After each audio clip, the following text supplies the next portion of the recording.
नमस्कार प्रेक्षकांनो, कमळी या मालिकेच्या नवीन भागांमध्ये आपण बघणार आहोत की आता कमळी खूपच दुखावलेली असते। त्यामुळे आता तिचा मित्र तिच्याशी बोलत असतो आणि तो म्हणत असतो की तुला माहिती आहे का, एखादी गोष्ट जर आपण मनापासून मागितली ना तर मात्र ती आपल्याला नक्की मिळते। तेव्हा कमळी म्हणते, हो असं असेल ना तर मग मला आत्ताच्या आत्ता आबांशी बोलायचं आहे। आणि आता अपसेट होऊन मात्र ती आतमध्ये निघून जाते।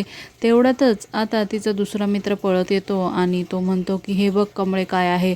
त्यावर मात्र ती तिच्या हातात नैनोलप घेते आणि ते बघू लागते तर त्यावर मात्र आता आबांनी लिहिलेलं पत्र आहे हे कमळीच्या लक्षात येतं आणि त्यावर लिहिलेलं असतं की जोपर्यंत तू तुझं स्वप्न पूर्ण करत नाही तोपर्यंत तू गावाला परत येणार नाही असा शब्द दिला आहे मला। आणि हे ऐकून मात्र आता तिच्या डोळ्यात पाणी येते। परंतु आता तिच्या मित्राला प्रश्न पडतो की आबा तर या जगात नाहीच आहे, मग कमळीला हे पत्र कोणी लिहिलं। आता लवकरच आपल्याला कळणार आहे की कमळीच्या समोर मात्र आबा जगात नसल्याचं सत्य येणार का। मालिकेच्या अशाच नवनवीन भागांसाठी आपल्या चॅनलला नक्की लाईक करा, शेअर करा, सबस्क्राईब करा।